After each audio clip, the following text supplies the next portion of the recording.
In first world countries, fresh food consumption has steadily declined by grocery store patrons and been replaced by processed foods. Freshly prepared meals in middle and low-income countries is also becoming a thing of the past, as packaged, ready-to-eat products line our shelves and freezers. The worst of the worst, ultra-processed foods, termed UPFs, have been linked to low diet quality, obesity, and other diseases.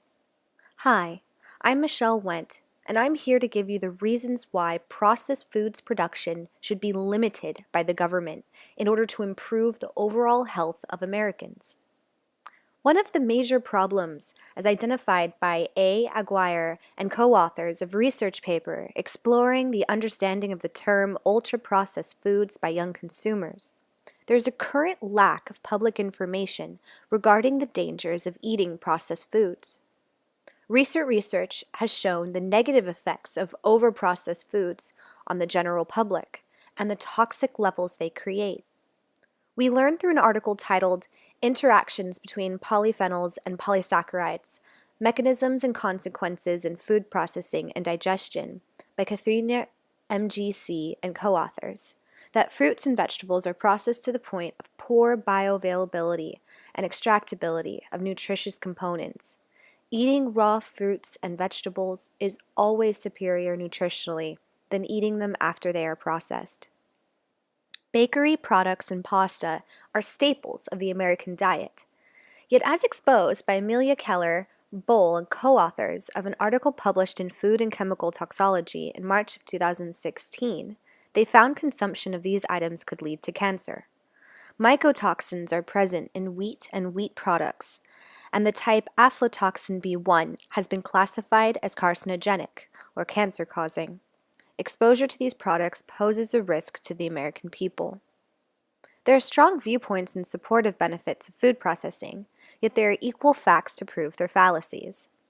An argument frequently used in favor of food processing is that it decreases mold growth via preservatives versus organic foods. Now, despite this being correct, food preservatives are also linked to dangerous conditions such as asthma, allergic reactions, and even cancer.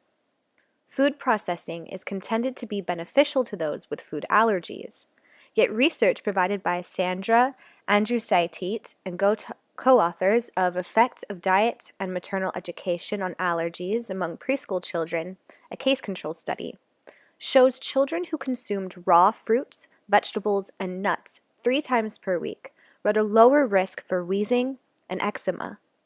Food processing is also argued to be convenient for feeding mass populations, yet ultra-processed foods are causing the population to become obese. Knowledge is power, and that applies to nutritional values most of all. Advances in food processing that have been made in the 21st century, as stated by N.N. Misra and co-authors of Review, Landmarks in the Historical Development of 21st Century Food Processing Technologies, centers around food preservation, extraction of compounds, homogenization, and nutrition retention.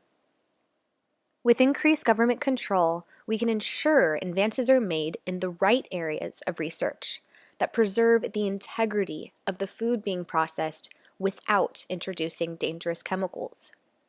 Correct and regulated implementation of food processing procedures could benefit the public greatly, looking at current studies.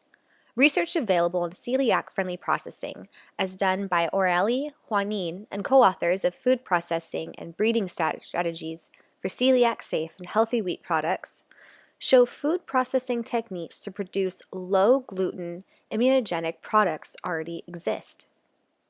If we do not take action now, health will continually decline, and regulations will in turn become laxer. Also mentioned in the article by A. Aguirre and co-authors, educational campaigns are needed to educate consumers on clearly defined ultra-processed foods. As proved in the paper by Sandra Andrews-Saitit and co-authors, funding is needed for additional allergy studies. Increased government control for food processing will decrease cause and effect healthcare problems for Americans.